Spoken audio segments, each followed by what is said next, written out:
একটা পরিপূর্ণ রমজান মাস মানুষের জীবনকে কোন জায়গা থেকে কোন জায়গায় নিয়ে যেতে পারে, এইটা শুধুমাত্র সে ব্যক্তি বুঝবে যে রমজান সংক্রান্ত আল্লাহর আয়াত এবং আল্লাহর রসুলের হাদিসগুলো, আল্লাহর রসুলের সুন্নত, সাহাবায়ে কেরামের সুন্নত, আমাদের আহলে সুন্নাত ওয়াল জামাত সহ মুসলিম উম্মার 1450 বছরের রমজানকে গুরুত্ব দেওয়ার যে ইতিহাসটা জানবে, সে বুঝতে পারবে রমজানের গুরুত্ব আসলে কতটুকু।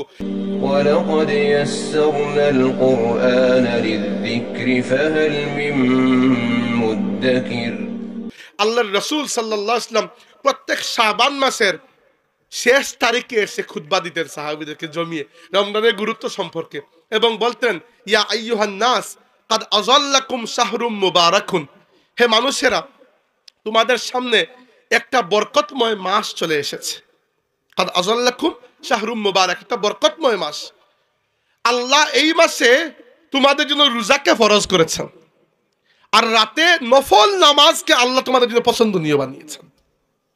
তার মানে রোজাকে আল্লাহ ফরজ করেছেন, কিন্তু রাতের নফল নামাজকে আল্লাহ চাইলে ফরজ করতে পারতেন, ফরজ করেন নাই।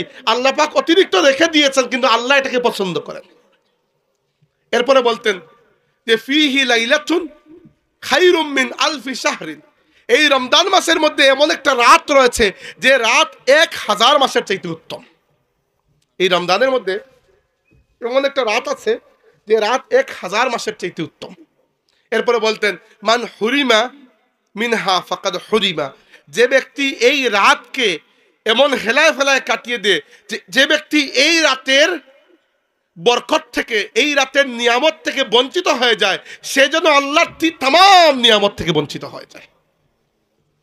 এবার আসুন রমজান মাসের ব্যাপারে একটু কথা বলবো, বেশি সময়ও নাই, আজানের আধা ঘন্টা আছে। যাই হোক, ওয়াবাইয়িনাতিম মিনাল হুদা, কুরআন যে শুধু হেদায়ত তা নয়, কুরআন হেদায়ত, একই সাথে হেদায়তের দলিল হচ্ছে কুরআন। ওয়াল ফুরকান, এবং কুরআন হচ্ছে সত্য মিথ্যার পার্থক্যকারী। এরপরে আল্লাহ বলেছেন, যেহেতু কুরআন নাজিল করা হয়েছে এই মাসে, ফামান শাহিদা মিনকুমুস শাহরা, অতএব যে ব্যক্তি রমজান মাস পায়, ফালিয়াসুমহু, সে যেন এই পুরো মাস রোজা পালন করে। এই রমজান মাস কেন গুরুত্বপূর্ণ? এক কথায় উত্তর হচ্ছে কুরআনের জন্য।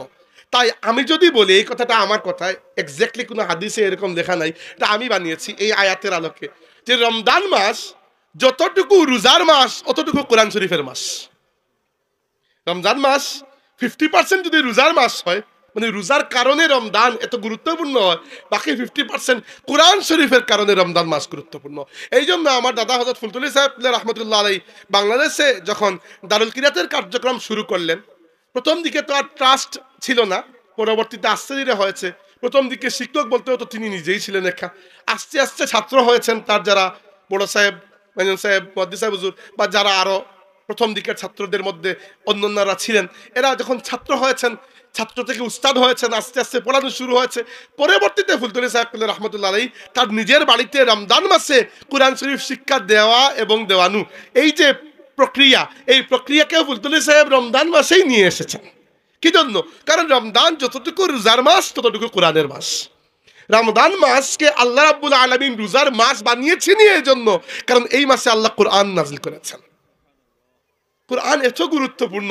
আল্লাহর রাসূল বলেছেন, আল কোরআনু হাবলুল্লাহিল মামদুদ মিনাস সামাই ইলাল আরদি তরাফুহু বিয়াদিকুম ওয়া তরাফুহু বিয়াদিল্লাহ। এই কোরআন হচ্ছে আসমান থেকে জমিন পর্যন্ত ঝুলন্ত একটা রশি, যে রশির এক প্রান্ত তোমাদের হাতে, আরেক প্রান্ত আল্লাহর হাতে। মানে দুনিয়ার বুকে কিন্তু মানুষ যদি আল্লাহর সাথে কথা বলতে হয়, কথা বলার একমাত্র উপায় হচ্ছে কোরআন শরীফ মুখে নিয়ে দাঁড়িয়ে যাওয়া। এছাড়া আল্লাহর সাথে ডিরেক্ট কালাম করার কোনো উপায় আর নাই। হাদিসে এসেছে, আল্লাহ বলেছেন, কাসামতুস সালাতা বাইনি ওয়া বাইনা আবদি ওয়া লি আবদি মা সাআল, আমি নামাজকে আমার এবং আমার বান্দার মধ্যে 2 ভাগে ভাগ করে দিয়েছি। 1 ভাগ আমার বান্দার, 1 ভাগ আমি আল্লাহর। আর আমার বান্দা আমার কাছে যা চাইবে আমি তাকে দিয়ে দেব। এরপরে আল্লাহ আমাদেরকে উদাহরণ দিয়েছেন কিভাবে তিনি ভাগ করেছেন। আল্লাহ বলেছেন,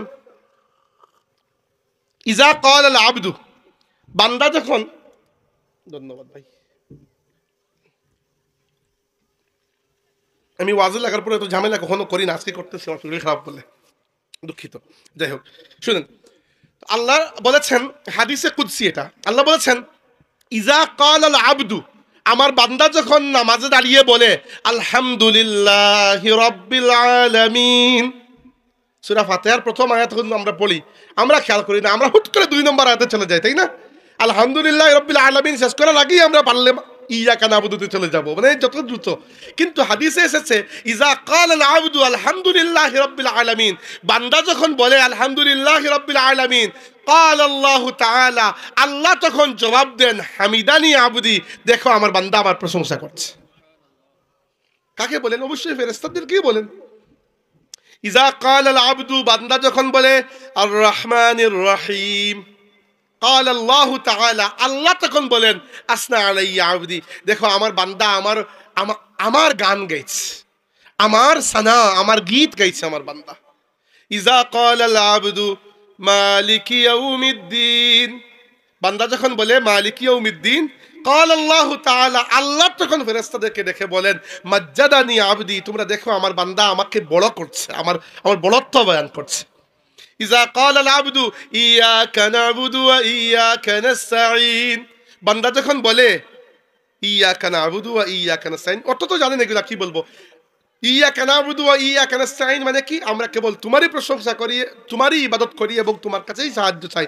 ক্বাল আল্লাহু তাআলা, আল্লাহ রাব্বুল আলামিন তখন দেখে কি বলেন, আল্লাহ তখন বলেন হাযা বাইনি ওয়া বাইনা আবদি ওয়া লিআবদি মা সাআল, মানে হচ্ছে এই আয়াতকে আমি আমার এবং আমার বান্দার মধ্যে 2 ভাগে ভাগ করে নিলাম।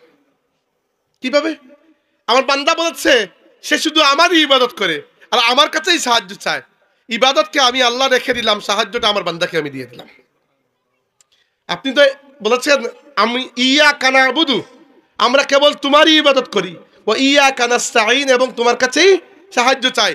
আল্লাহ বলেন হাযা বাইনি ওয়া বাইনা আবদি, এইটা আমি এবং আমার বান্দার মধ্যে আমি ভাগ করে নিলাম। ওয়ালি আবদি মা সাআল, আমার বান্দা যা চেয়েছে আমি তাকে দিয়ে দিলাম। তো বান্দা কি দিল? আল্লাহর কাছে ইবাদত, আর চাইলো কি? সাহায্য।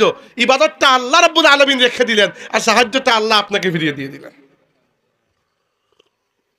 তো দেখেন, আপনি কি কল্পনা করতে পারেন কখনো নামাজে দাঁড়িয়ে আমরা কোরআন শরীফ যখন তিলাওয়াত করা শুরু করি, আমাদের প্রত্যেকটা কথার পিঠে আল্লাহ রাব্বুল আলামিন জবাব দিচ্ছেন। আজ থেকে নামাজ পড়ার সময় এটা খেয়াল রাখবেন, আপনার সূরা ফাতিহা পড়ার প্রত্যেকটা আয়াতের ফাঁকে ফাঁকে আল্লাহ রাব্বুল আলামিন আপনার কথার জবাব দিচ্ছেন। এই হচ্ছে কোরআন। শুধু কোরআনের একটা সূরার কথা বললাম, বাদ বাকি তো রয়েই গেল। তো মনে রাখবেন এই বিষয়টা, যে এই কোরআন নাজিল হওয়ার মাস হচ্ছে রমাদান। এই জন্য রমজান মাসে আমাদের উপর সবচেয়ে বড় যে 2টা হক, একটা হচ্ছে রোজা পালন করা, একটা হচ্ছে কোরআন তিলাওয়াত করা। আর কোরআন তিলাওয়াত করার উত্তম উপায় হচ্ছে রাতে নফল নামাজে দাঁড়িয়ে কোরআন তিলাওয়াত করা। এইটা পরে আসি, প্রথমে রোজার প্রসঙ্গে আসি। রমজান মাসের মূল ফরজ ইবাদত রোজা, এতে কোনো সন্দেহ নাই। কি মনে রাখবেন, রোজা যতই বড় ইবাদত হোক না কেন, নামাজের চাইতে বড় ইবাদত কখনোই নয়। তাই যাদের আমলনামার মধ্যে কোনো ফরজ নামাজ নাই, আপনি রমজান মাসে রোজা রাখলেও এই ফরজ নামাজের হক আদায় হবে না। হ্যাঁ, রোজা হয়তো হয়ে যাবে, কিন্তু মনে রাখবেন একটা কথা, 30 দিনের 30টা ফরজ রোজাও এক ওয়াক্তের ফরজ নামাজের সামনে দাঁড়াতে পারবে না। নামাজ এত বড় ইবাদত, যারা আমল নামায় নামাজ আছে, আল্লাহ পরে দেখবেন ওর আমল নামায় অন্য কোনো ইবাদত আছে কি না। যারা আমল নামায় ফরজ নামাজ নাই, আল্লাহ রাব্বুল আলামিন দেখবেন না ওই ব্যক্তির আমল নামায় আর কোনো ইবাদত আছে কিনা। এই জন্য আবারও বলছি, যাদের নামাজ এখনো ঠিক নাই, সামনে রমজান মাসে সবাই রোজা রাখবে। রোজা রাখার কথা কাউকে আমি বলবো না, রোজা তো সবাই এমনিতেই রাখে। এর আগে দয়া করে ফরজ নামাজের ঠিকঠাক করে ফেলবেন রুটিনটা। খালি রমজানে নামাজ পড়লে হবে না, রমজান ছাড়াও নামাজ। আমরা আজকাল উমরা, পারলে তো হজ, সহজ হয়ে গেছে সবকিছু, হুট করে উমরা চলে যায়, হুট করে হজে। রমজান মাসেও আমরা রোজা রাখি মাশাআল্লাহ, কারণ দুপুর পর্যন্ত যাদের কাজ কাম নাই, দুপুর 3টা-4টা পর্যন্ত ঘুমাইলে তো রোজা তো এমনিতেই চলে যাবে। কিন্তু মনে রাখবেন একটা কথা, যে নামাজের আশেপাশেও কোনো ইবাদত আসতে পারবে না। নামাজ ইসলামের মূল ইবাদত। কালিমার পরে যে ইবাদতটা আপনার উপর প্রথম ফরজ হয়েছে এটা নামাজ। রোজার তারগিব দেওয়া হয়েছে বালিগ হওয়ার পর থেকে রোজা রাখবেন আপনি। অন্য ইবাদত নামাজের ক্ষেত্রে একমাত্র বেশ কম, নামাজ 7 বছর বয়স থেকে তাকিদ দিতে হবে, আর 10 বছর বয়সে যাওয়ার পরে নামাজ না পড়লে শাস্তি দিতে হবে। রোজা তো বালিগ হওয়ার আগ পর্যন্ত ফরজই হয় না। তো মনে রাখবেন একটা কথা, আপনি রোজা রাখলেন কিন্তু নামাজ পড়লেন না, এতে কি হলো? হয়তো আপনার রোজা হয়ে যাবে, আমি নিষেধ করছি না, কিন্তু মনে রাখেন আপনি শরীয়তের মিজাজটাই বুঝতে পারেন নাই। না, আপনি নতুন একটা শরীয়ত বানিয়ে দিলেন এখানে, এমন শরীয়ত যেখানে সবকিছু আপনি সিলেক্ট করছেন। শরীয়ত আপনি বানাতে পারেন না। শরীয়ত হয় আল্লাহ রাব্বুল আলামিন দিবেন, অথবা আল্লাহর পয়গাম্বর হিসাবে আল্লাহর রাসূল দিবেন। আপনি তো শরীয়ত বানাতে পারেন না। এবার আপনি যদি ইবাদতের মধ্যে প্রায়োরিটি সেট করেন যে আমি বলবো কোনটা আগে কোনটা পরে, মহা মুসিবত হয়ে যাবে। এইভাবে ইসলাম তো চলবে না। এটা আপনার মন গড়া একটা দিন হয়ে যাবে, আল্লাহর রাসূলের দিন হবে না। মনে রাখবেন, নামাজ প্রথমে, এরপরে রোজা আসবে। এই জন্য দয়া করে রমজান মাসে রোজার আগে আপনি খেয়াল করবেন ফরজ 5 ওয়াক্ত নামাজটা যেন আমাদের ঠিক হয় ইনশাআল্লাহ। 2 নাম্বার, রোজা তো রাখবেন, কিন্তু রোজা রাখার ক্ষেত্রে একটা জিনিস খেয়াল করবেন যে রমজানের রোজা কতটুকু গুরুত্বপূর্ণ। অ্যাকচুয়ালি জাস্ট একটা হাদিস বলবো, এরপরে আর কিচ্ছু বলা লাগবে না, আপনি নিজেই বুঝতে পারবেন। সংক্ষিপ্ত এক লাইনের, রাসূল সাল্লাল্লাহু আলাইহি ওয়াসাল্লাম বলেছেন, মান সামা রমাদানা ঈমানান ওয়া ইহতিসাবান গুফিরা লাহু মা তাকাদ্দামা মিন যামবিহি। এই হাদিস বলার পরে তো আর কথাই থাকে না, এক লাইনের কথা। আল্লাহ রাসূল বলেছেন, যে ব্যক্তি ঈমানের সাথে এবং সওয়াবের আশায়, আবার বলছি ঈমানের সাথে এবং বিনিময়ের আশায়, আল্লাহর কাছ থেকে প্রতিদানের আশা মনের মধ্যে নিয়ে সামা রমাদান, রমজান মাসের রোজা রাখে, গুফিরা লাহু মা তাকাদ্দামা মিন যামবিহি, তার পূর্ববর্তী তামাম জিন্দেগির গুনাহকে আল্লাহ মাফ করে দেবেন। আর কিছু লাগে? আর তো কিছু লাগে না। মানে রোজা হচ্ছে সেই জমজমের পানি যে আপনাকে একবার টোটাল পরিষ্কার করে দিয়ে যাবে। শর্ত হচ্ছে ভেতরে ঈমান তো থাকতেই হবে, তাই না? ঈমান আছে বলেই তো রোজা রাখেন। ঈমানদার ছাড়া তো আর কেউ রোজা রাখবে না। জবরদস্তি কেউ রোজা রাখানো সম্ভব নয়। কোন জায়গা গিয়ে পানি খেয়ে আসবে কে জানে। তাই রোজাদারের মধ্যে ঈমান তো আছে, কিন্তু এরপরেও খেয়াল করতে হবে, ঈমান তো অমূল্য সম্পদ, তাই না? অমূল্য সম্পদ যখন আপনি ঘরে এসে রাখবেন, বারবার আপনি খেয়াল করবেন এটা ঠিকঠাক আছে কিনা, কেউ চুরি করলো কিনা। তো আমাদেরও তো ঈমান চুর আছে। শয়তান চেষ্টা করে আমাদের ঈমানকে কমজোর করতে, করে না? এই জন্য আল্লাহর রাসূল সাহাবীদেরকে বলতেন, জাদ্দিদু ঈমানাকুম, তোমাদের ঈমানকে নতুন করে রং দাও, নবায়ন করো, সংস্কার করো। সাহাবীরা জিজ্ঞেস করলেন, কাইফা নুজাদ্দিদু ঈমানুনা ইয়া রাসূলুল্লাহ, ইয়া রাসূলুল্লাহ, আমরা আমাদের ঈমানকে কিভাবে, কাইফা নুজাদ্দিদু ঈমানানা, আমরা আমাদের ঈমানকে কিভাবে নবায়ন করব? রাসূল সাল্লাল্লাহু আলাইহি ওয়াসাল্লাম বললেন, বিকাসরাতি যিকরি লা ইলাহা ইল্লাল্লাহ, অধিক হারে লা ইলাহা ইল্লাল্লাহ জিকির করার মাধ্যমে তোমাদের ঈমানকে নবায়ন করো। লা ইলাহা ইল্লাল্লাহ এটা এত শক্তিশালী জিকির। আল্লাহর রাসূল সাল্লাল্লাহু আলাইহি ওয়াসাল্লাম বলেছেন, আফদালুজ যিকরি লা ইলাহা ইল্লাল্লাহ ওয়া আফদালুদ দুআই আলহামদুলিল্লাহ, সবচেয়ে শ্রেষ্ঠ জিকির হচ্ছে লা ইলাহা ইল্লাল্লাহ, আর সবচেয়ে শ্রেষ্ঠ দোয়া হচ্ছে আলহামদুলিল্লাহ। আপনি বলবেন আলহামদুলিল্লাহ দোয়া কিভাবে? আমি বলি আপনাকে আলহামদুলিল্লাহ দোয়া কিভাবে। আলহামদুলিল্লাহ দিয়ে যদি আল্লাহর নবী সূরা ফাতিহাকে উদ্দেশ্য করেন, তাহলে তো সূরা ফাতিহা তো একটা দোয়া, আমরা জানি। আর যদি আলহামদুলিল্লাহ শব্দকেও আমরা ধরি, এইটাও এত বড় দোয়া। কিভাবে? যে আলহামদুলিল্লাহ অর্থ হচ্ছে সমস্ত প্রশংসা আল্লাহর। এখানে আমি আল্লাহর শুকরিয়া আদায় করছি, আল্লাহর প্রশংসা করছি, তাই না? কিসের শুকরিয়া? আল্লাহর রাসূলের অভ্যাস ছিল প্রত্যেকটা দোয়া শুরু করার সময় তিনি প্রথমেই যে কথা বলতেন, হাত তুলে প্রথমেই বলতেন আলহামদুলিল্লাহ। কি জন্য? কারণ হচ্ছে দেখেন, আপনি পরবর্তীতে দোয়ার মধ্যে আল্লাহর কাছে যা চাইবেন, যে আল্লাহ বিদেশ যাবো, গাড়ি দাও, বাড়ি দাও, এই দাও, ওই দাও, আছে না? চায় না মানুষ? চাইতে পারে, কোনো অসুবিধা নাই, হালাল যে কোনো জিনিস চাইতে পারেন। কিন্তু আপনি আজকে যে দোয়া করতে সময় হাত তুলেছেন, ওই হাত তোলার আগেও তো আল্লাহ আপনাকে বহু নিয়ামত দিয়েছেন, দেন নাই? আপনাকে যে আল্লাহ রাব্বুল আলামিন মায়ের পেটে এম্বলিক্যাল কর্ডের মাধ্যমে আল্লাহ খাবার প্রোভাইড করেছেন, অক্সিজেন সহ যত দুনিয়ার নেসেসারি নারিশমেন্ট আছে সব আল্লাহ প্রোভাইড করেছেন। আপনাকে মায়ের পেটে তো আল্লাহ আপনাকে ক্ষুধার্ত তো রাখেন নাই, মুখ দিয়ে খেতে পারেন না। খেয়েছেন কিভাবে?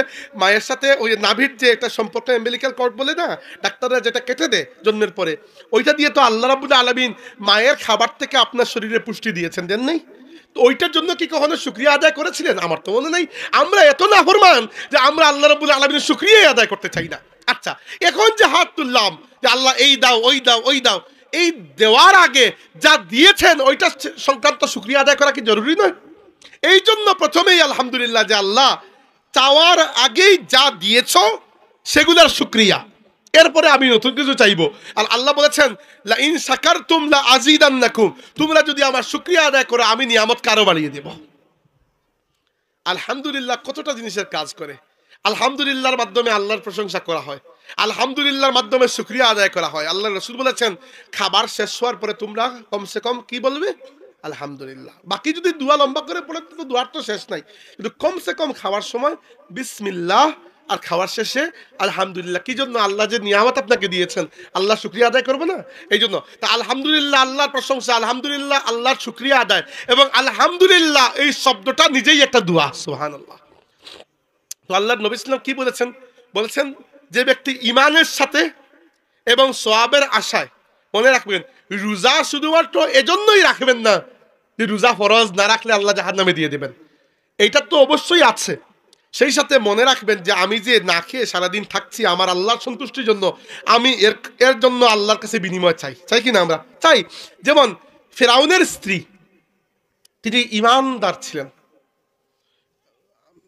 কুলে উলে বসে ঈমানদার হওয়া সহজ বিষয়, ফেরাউনের ঘরে বসে ঈমানদার হওয়া কি সহজ বিষয়? আমাকে বলেন। ফেরাউনের ঘরে তিনি ঈমানদার।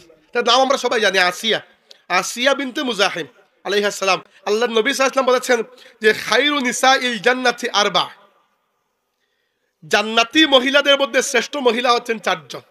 কয়জন? চারজন।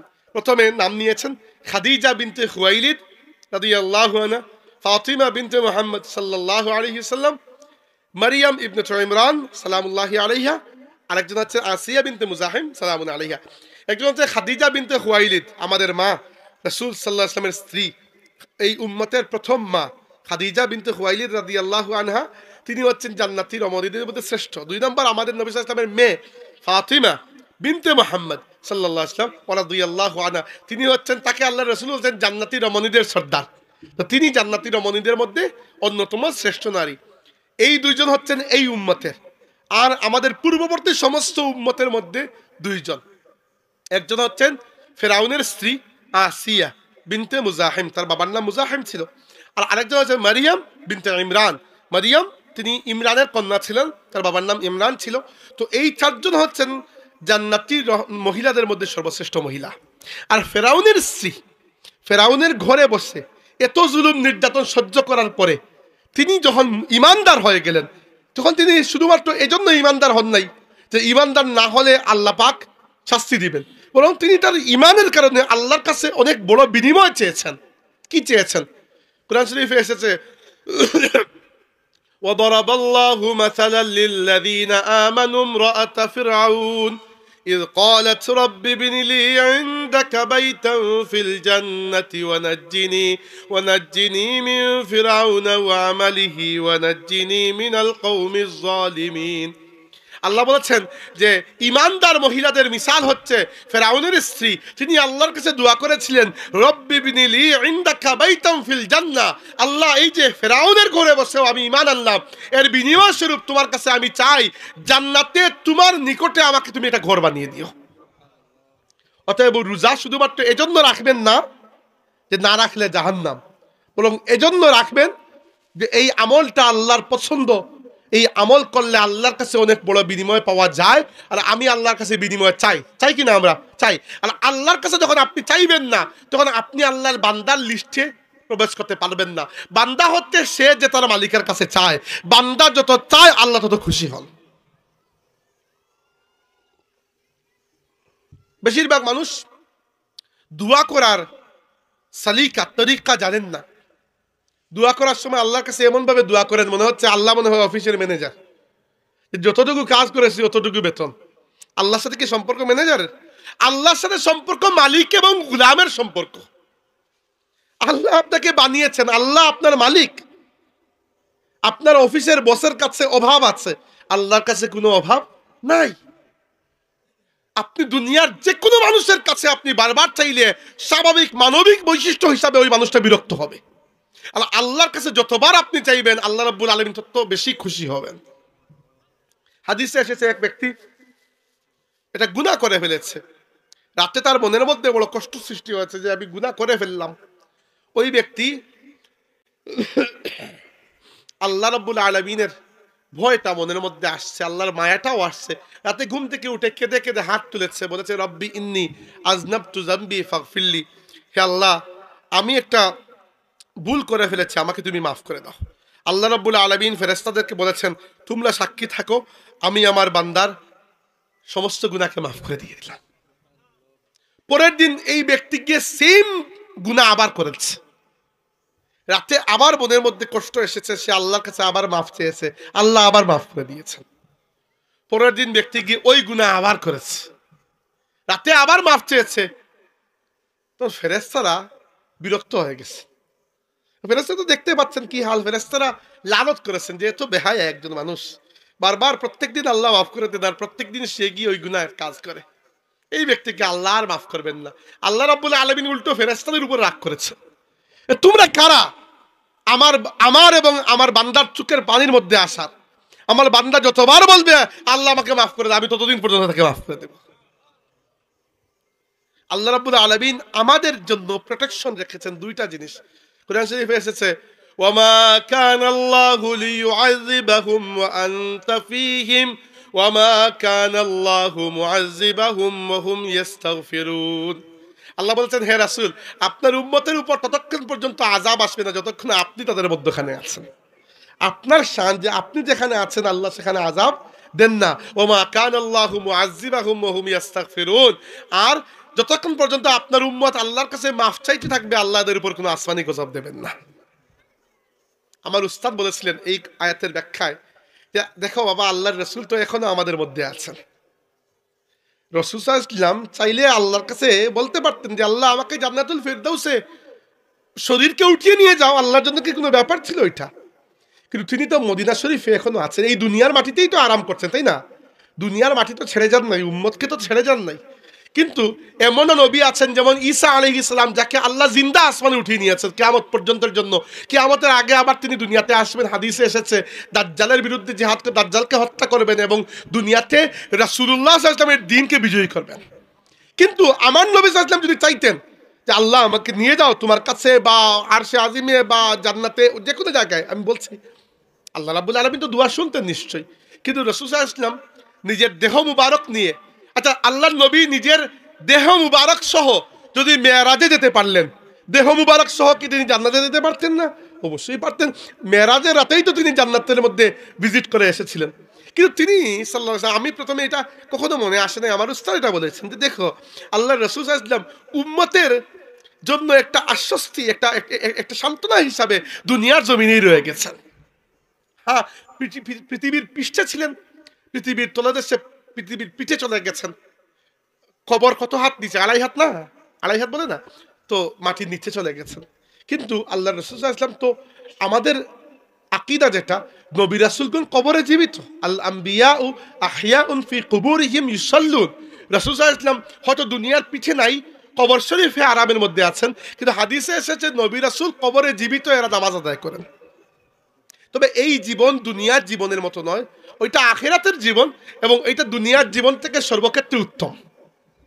দুনিয়ার জীবনে অনেক লিমিটেশন আছে, শ্বাস নেওয়া লাগে, অক্সিজেন লাগে, আপনাকে অক্সিজেন ছাড়া একটা কামরা ঢুকিয়ে দিলে 5 মিনিট তো বাঁচতে পারবেন না। দুনিয়ার জীবনে খাবার পানীয় কত কাহিনী করা লাগে, আখিরাতের জীবনে এই সব কিছু থেকে মুক্ত।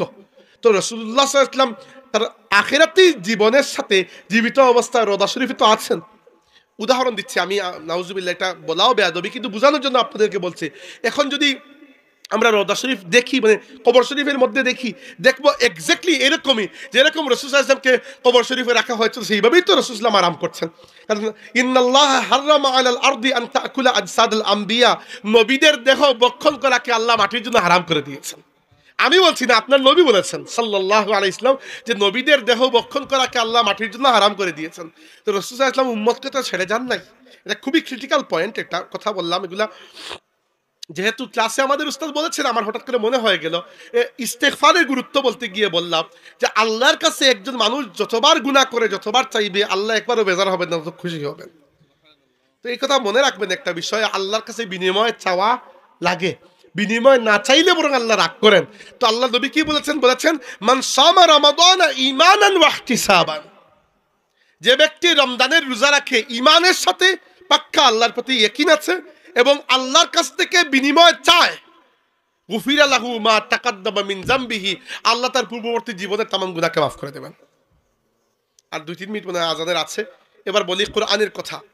রমজান মাসে কোরআন শরীফ পড়ার শ্রেষ্ঠ সময় আসলে সব সময়।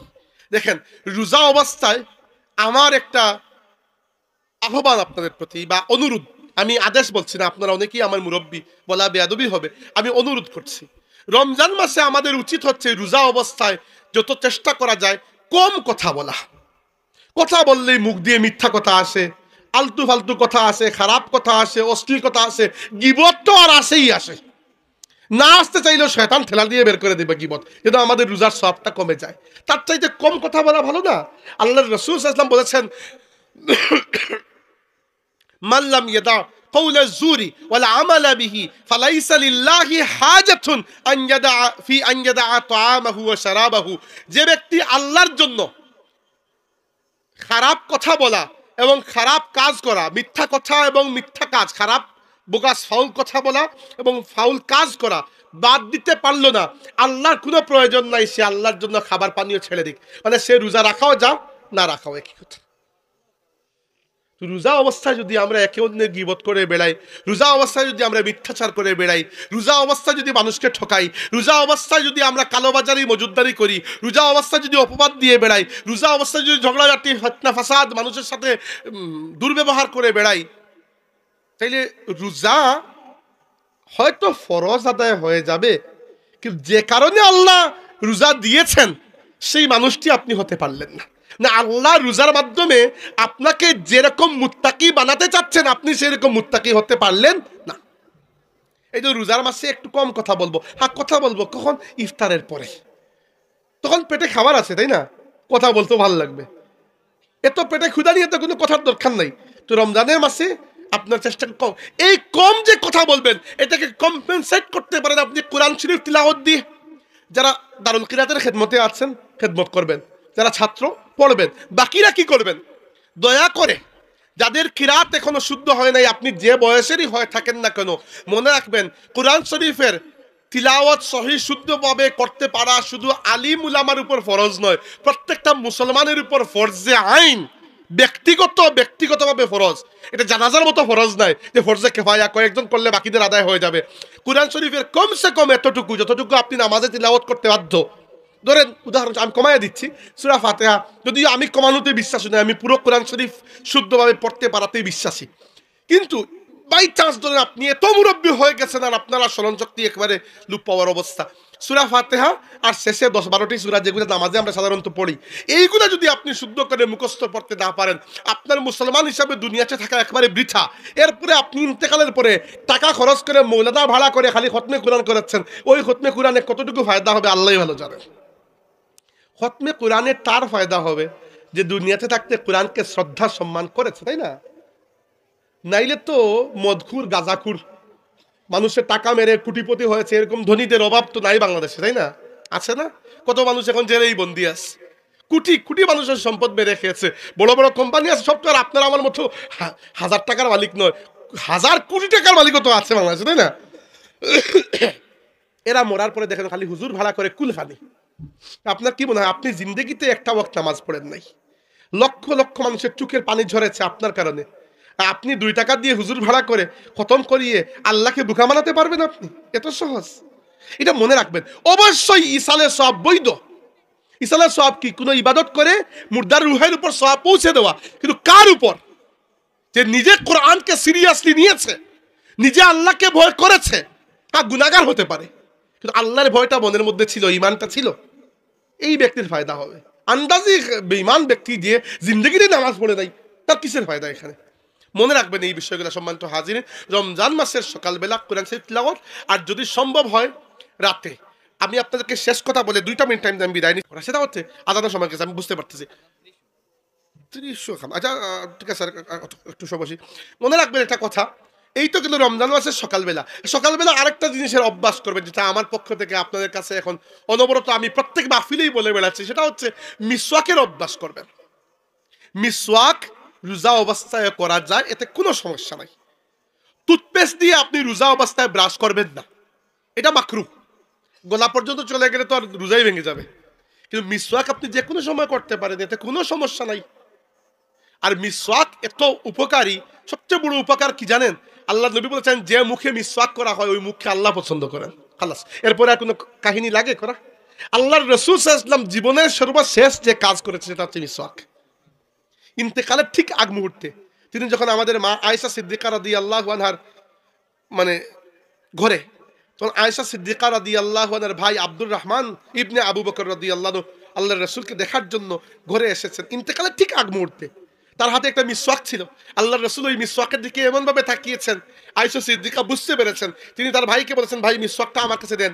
ভাই দিয়েছেন। আয়েশা রাদিয়াল্লাহু আনহা যে পাশটা তার ভাই ইউজ করেছেন ওই পাশটা বাদ দিয়ে যে পাশটা ইউজ করা হয় নাই ওই পাশে নিজে চিবিয়ে নরম করে আল্লাহ রাসূলের মুখে দিয়েছেন। রাসূল সাল্লাল্লাহু আলাইহি ওয়াসাল্লাম দাঁত পরিষ্কার করেছেন। দাঁত পরিষ্কার করা মাত্র আল্লাহ রাব্বুল আলামিনের কাছে চলে গেছে, ইলার রফিকুল আলা, মানে রূহ পরাজ হয়ে গেছে। তো জীবনের শেষ কাজটা মিসওয়াক। এবং আল্লাহর নবী সাল্লাল্লাহু আলাইহি ওয়াসাল্লাম বলেছেন, লাউলা আন আশুক্কা আলা উম্মতি লা আমারতুহুম বিসওয়াকি ইনদা কুল্লি সালাতিন। আমার উম্মতের যদি কষ্ট না হতো আমি প্রত্যেক নামাজের আগে মিসওয়াক করাকে বাধ্যতামূলক করে দিতাম। বাধ্যতামূলক করেন নাই, উম্মতের কষ্ট হবে এই জন্য, কিন্তু আমাদের তো বুঝার বিষয় আছে। মনে রাখবেন, মেডিকেল সায়েন্সের মাধ্যমেও আমরা জানি যে ব্যক্তি নিয়মিত মিসওয়াক করে তার অরাল ক্যান্সার, মুখের ক্যান্সারের সম্ভাবনা কয়েক গুণ কম হয়ে যায়। অনেক মানুষ আছে বাংলাদেশে আমরা পান খাই বা ইত্যাদি, মিসওয়াক করবেন, মিসওয়াক রোজা। এবং মিসওয়াক বুঝতে পারছেন তো আপনারা নিশ্চয়ই যে এটা নিজের ব্যবহারের জন্য, বেচার জন্য তো নয়। তাই ভালো কোয়ালিটির মিসওয়াক কিনবেন, দোকান থেকে গিয়ে কম দরি মিসওয়াক আনবেন না, ভালো কোয়ালিটি। আপনার যদি আত্মীয় স্বজন কেউ আরবে থাকে কোনো দেশে, অথবা বাংলাদেশেও এখন ভালো মিসওয়াক পাওয়া যায়, কুলেওয়ালা বাজারে গেলে ভালো ভালো দোকান পাবেন। মিসওয়াক, ভালো মিসওয়াক কিনে আনবেন, দামি মিসওয়াক, পারলে জৈতুন গাছের মিসওয়াক বা আরাকের মিসওয়াক দিয়ে রাসূল সাল্লাল্লাহু আলাইহি ওয়াসাল্লাম মিসওয়াক করতেন প্রায় সময়, অথবা অন্য কোনো গাছের ইয়ে দিয়ে মিসওয়াক করতে পারেন, কিন্তু সেটা ভালো হতে হবে, ভালো কোয়ালিটির। এবং আপনি অজু করার আগে মিসওয়াক করে কুলি করে অজু করে নিলেন। এই মুখটা আল্লাহ পছন্দ করেন, আল্লাহর রাসূলও পছন্দ করেন। আর আপনার দেখবেন মুখের দুর্গন্ধ দূর হবে, দাঁত পরিষ্কার হবে। ওরাল ক্যান্সার, যেটা বর্তমান যুগে মারাত্মক একটা ক্যান্সার হচ্ছে মুখের ক্যান্সার, যারা তামাক খায়, তো এইটার সম্ভাবনা কমে যাবে অনেক। এই হচ্ছে সকাল মিসওয়াক রোজা অবস্থায় করতে পারবে, এতে কোনো সন্দেহ নেই। বিশেষ করে হানাফি মাযহাবের ফতোয়া রয়েছে এই ব্যাপারে যে মিসওয়াক রোজা অবস্থায় করা কোনো অসুবিধা নেই। তবে টুথব্রাশ দিয়ে রোজা অবস্থায় করবেন না, ওইটা করবেন সেহরির পরে পরে, ইয়ের আগে, ফজরের আগে। আর রাতের ব্যাপারে একটা কথা বলি, তারাবির যে নামাজ পড়েন আপনারা, ওইটাকেই শেষ মনে করবেন না। এইটা তো হচ্ছে কমসে কম এতটুকু পড়বেন, এজন্য দেওয়া হয়েছে। বাকি পুরো রাত পড়ে থাকলো, 4টা রাকাত অতিরিক্ত নামাজ পড়া যায় না আমাদের? আল্লাহ নবী সাল্লাল্লাহু আলাইহি ওয়াসাল্লাম বলেছেন রোজার ব্যাপারে যে কথা, একই কথা এই নামাজের ব্যাপারে বলেছেন, মান কামা রমাদানা ঈমানান ওয়া ইহতিসাবান গুফিরা লাহু মা তাকাদ্দামা মিন যামবিহি। যে ব্যক্তি রমজান মাসের রাতে ঈমানের সাথে এবং সওয়াবের আশা মনে নিয়ে আল্লাহর সামনে কিয়াম করে দাঁড়ায়, নামাজ আদায় করে, নফল নামাজ, আল্লাহ ওই ব্যক্তির পূর্ববর্তী জীবনের তামাম গুনাহকে মাফ করে দেন। আর এই কিয়ামুল লাইলের একটা অংশ হচ্ছে তারাবি, এই কিয়ামুল লাইলের একটা অংশ হচ্ছে তাহাজ্জুদ। এই কিয়ামুল লাইলের মধ্যে বাকি যত নামাজ, মানে এশার ফরজ নামাজের পর থেকে নিয়ে ফজরের নামাজের আগ পর্যন্ত মধ্যখানে যা নফল নামাজ সবই হচ্ছে কিয়ামুল লাইল। তারাবিও কিয়ামুল লাইলের অন্তর্ভুক্ত। তারাবির আসল মাসলা কি জানেন? প্রথম দিকে সাহাবা কেরাম বা রাসূল সাল্লাল্লাহু আলাইহি ওয়াসাল্লাম মক্কা শরীফে থাকতেও সারা রাত দাঁড়িয়ে আল্লাহর সামনে নামাজ আদায় করতেন। কুমিল লাইলা ইল্লা কালিলা নিসফাহু আও ইনকুস মিনহু কালিলা আও জিদ আলাইহি ওয়া রাত্তিলিল কুরআন তারতিলা, সারা রাত দাঁড়িয়ে। পরবর্তীতে দেখা গেল সাহাবীদের অনেক কাজকর্ম আছে অনেকে, তো রাসূল সাল্লাল্লাহু আলাইহি ওয়াসাল্লাম রমজান মাসের রাতে বিশেষ করে কিয়ামুল লাইল যেটা আদায় করতেন। প্রথম দিকে আল্লাহ নবী সাল্লাল্লাহু আলাইহি ওয়াসাল্লাম 2 দিন করেছেন, সাহাবায়ে কেরামও একসাথে করেছেন, পরে আল্লাহ নবী সাল্লাল্লাহু আলাইহি ওয়াসাল্লাম বাদ দিয়েছেন। তো সাহাবায়ে কেরাম জিজ্ঞেস করলেন, ইয়া রাসূলুল্লাহ, আমাদেরকে নিয়ে আর পড়বেন না? আল্লাহ রাসূল সাল্লাল্লাহু আলাইহি ওয়াসাল্লাম বললেন যে তোমাদেরকে নিয়ে যদি আমি আর এরকম পড়ি, আল্লাহ এটাকে ফরজ করে দেবেন। এরপরে আবু বকর রাদিয়াল্লাহু আনহুর খেলাফত কালেও সাহাবায়ে কেরাম নিজে নিজে রাতের নামাজ আদায় করতেন সারা রাত। উমর রাদিয়াল্লাহু আনহু যখন খলিফা হলেন, তখন তিনি একদিন দেখলেন মসজিদে এসে রমজানের রাতে সাহাবীরা এখানে কয়েকজন, ওখানে কয়েকজন, ওখানে কয়েকজন রাতে দাঁড়িয়ে রাত ব্যাপী কোরআন শরীফ তিলাওয়াত করেন, নামাজ মানে কিয়ামুল লাইল রাতের নামাজে। তখন তিনি বললেন যে সবাইকে একসাথে মিলিয়ে দিলেই তো ভালো। তিনি সাহাবীদের মধ্যে সবচেয়ে শ্রেষ্ঠ কোরআনের কারি যিনি ছিলেন, যাকে আল্লাহ নবী বলেছেন আকরাউহুম, তোমাদের মধ্যে সবচেয়ে বড় কারি হচ্ছে উবাই ইবনে কাব রাদিয়াল্লাহু আনহু। উবাই ইবনে কাব রাদিয়াল্লাহু আনহুকে ইমাম বানিয়ে তিনি তারাবির নামাজ শুরু করে দিলেন। এই যে খুলাফায়ে রাশিদিনের সময় থেকে এই 20 রাকাত তারাবি জামাতের সাথে পড়ার যে সুন্নাত চালু হয়েছে, আজ পর্যন্ত এটি ঠিকই আছে। এটা কার সুন্নাত? সাহাবায়ে কেরামের ইজমা এর উপর প্রতিষ্ঠিত হয়েছে। এবং মনে রাখবেন, এইটা এজন্য এই 20 রাকাত সুন্নতে মুআক্কাদা হিসাবে রাখা হয়েছে যে আর যদি কিছু না পড়েন কমসে কম তো এতটুকু পড়বেন। বুঝতে পেরেছেন? তো এতটুকু পড়ে যদি আপনি মনে করেন যে ঠিক আছে হয়ে গেছে, রমজানের হক আদায়, না হয় নাই। যারা ঘুমিয়ে পড়বেন রাতে, ঘুমান, কোনো সমস্যা নাই। আপনি সেহরির জন্য তো উঠতে হবে, তাই না? তো সেহরির জন্য ধরেন আপনি উঠলেন 3:15 কষ্ট করে যদি 3টার সময় উঠে যান, আরো 4টা রাকাত নামাজ পড়া যায় না? যায় তো। আরো 8টা রাকাত নামাজ পড়া যায় না?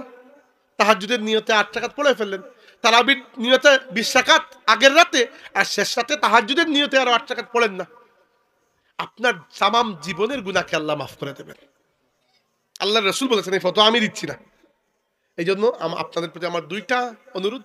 রমজানের দিনের বেলা যে কাজটা করবেন, কথা কম বলা, এবং এই কম কথা বলার জায়গায় অধিকখানে কোরআন শরীফকে তিলাওয়াত নিয়ে আসে। মিসওয়াক আরেকটা বিষয় বললাম। আর রাতে আপনারা কিছু তারাবি ছাড়া, তারাবির হিসাবই নাই, তারাবি তো অবশ্যই করবেন, এটা তো আর বলাই লাগবে না, এটা তো ইমামের পেছনেই করবেন। রাতে আপনি নিজে নিজে দাঁড়িয়ে 4 রাকাত পারেন, 8 রাকাত পারেন, 12 রাকাত পারেন, বেশি পারেন পড়েন। 2 রাকাত করে কিয়ামুল লাইলের নিয়তে আপনি পড়ে যান নফল, যা পারেন আপনি, যতটুকু কোরআন আপনি পড়তে পারেন। মনে রাখবেন, এই কোরআন, আল্লাহ নবী সাল্লাল্লাহু আলাইহি ওয়াসাল্লাম বলেছেন, আল কোরআন ও শাহিদুল লাকা আও আলাইকা, কোরআন কিয়ামতের ময়দানে হয় তোমাদের পক্ষে আল্লাহর কাছে সাক্ষী দিবে, নয়তো তোমাদের বিপক্ষে আল্লাহর কাছে সাক্ষী দেবে। আর আপনার খুশি, আপনি কোরআনকে পক্ষে সাক্ষী বানাবেন নাকি বিপক্ষে?